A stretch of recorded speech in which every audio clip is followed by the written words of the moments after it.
As 2026 arrives, I'm not rushing to define it or fill it with noise. I'm choosing to slow down long enough to notice what this moment is asking of me. I want to move forward, not on autopilot, repeating patterns that once worked. I want to move forward with intention, clarity, and responsibility for who we are becoming. I did not expect the lesson to arrive the way it did. I did not plan to end the holidays or this year flat on my back, sick in a way that stops you cold. Instead of gatherings and laughter, I found myself isolated, weakened, and forced to listen to my body in a way I could not ignore. I lost 12 pounds over 5 days. And if you know me, I don't have 12 pounds to lose. My body made a decision before my mind could argue with it. Illness has a way of doing that. It strips away choice, it quiets momentum, it pulls you out of the world and leaves you alone with yourself. What surprised me most was not the physical toll, it was what memories came rushing in. Other times I'd been sick, other moments when my body betrayed me, hospital rooms, waiting, and uncertainty. The familiar edge where fear tries to pull you down a rabbit hole you already know too well. I've lived there before. And I'll be honest, lying there missing holiday celebrations, aware that life was happening without me, I felt close to the edge. Alone, quiet, stripped of distraction. It would have been easy for me to spiral, to grieve what I missed, to look what my body was demanding of me. But this time, something was different. Instead of fighting, I listened. And the lesson was not dramatic, it was simple. Rest is not weakness, letting go is not failure, and stillness is not the enemy of progress. You see, I've spent a lifetime moving forward, building, creating, leading. And like many of you, I'm wired for momentum. This season reminded me that sometimes the bravest thing you can do is stop long enough to heal, to allow, to trust that stepping back is not stepping away. There were moments I was feeling a bit fragile, moments I was reminded about how quickly everything can change, moments where I sat right there on the edge and felt the truth of how temporary all things are. And that truth sharpened me as I began to come out of it, to regain strength, and to step back into the world. I noticed a deep clarity return. Not urgency, clarity. A quiet, steady reminder of what matters and what does not. How precious our energy is. Of how intentional life asks us to be if we're willing to listen. The experience poured directly into my work. It was especially pertinent to my new keynote, Living Fully While Dying. Not as an idea, but as a lived truth.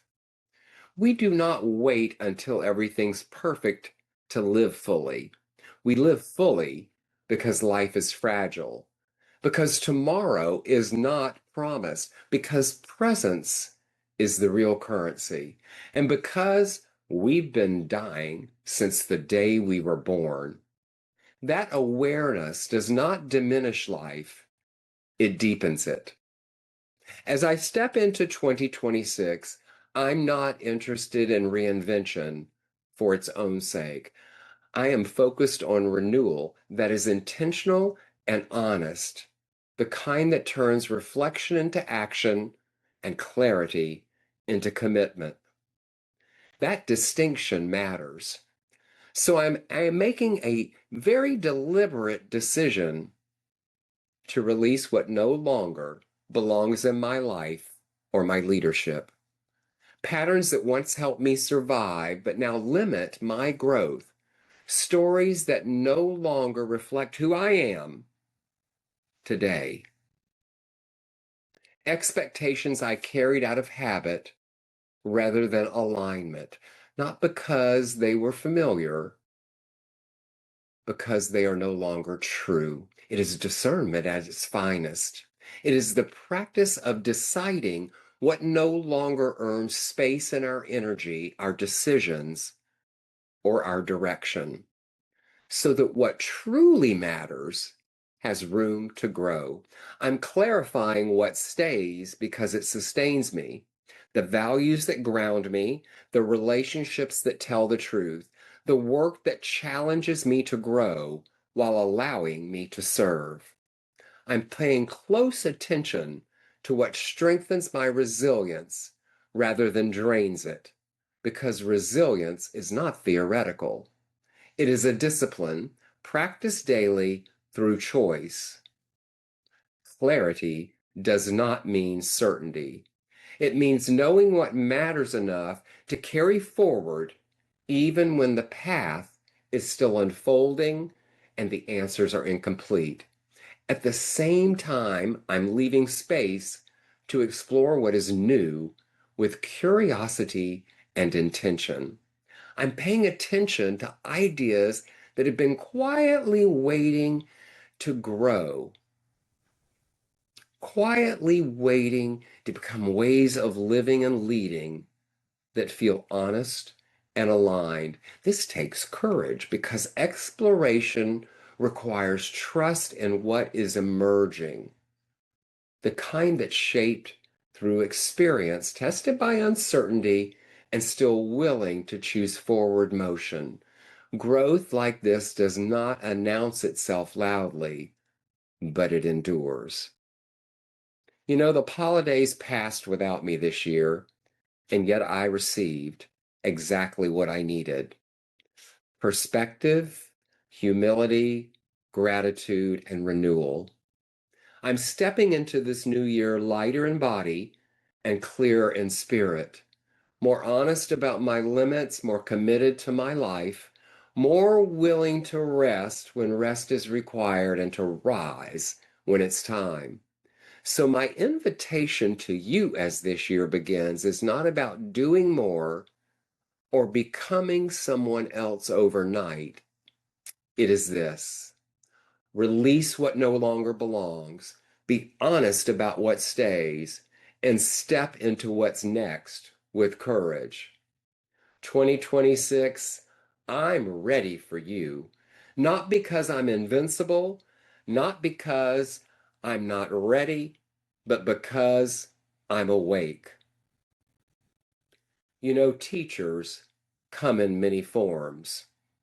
I just experienced another one. Many blessings to you in the new year. I hope 2026 is all you imagined and far more than you even expected. Thank you.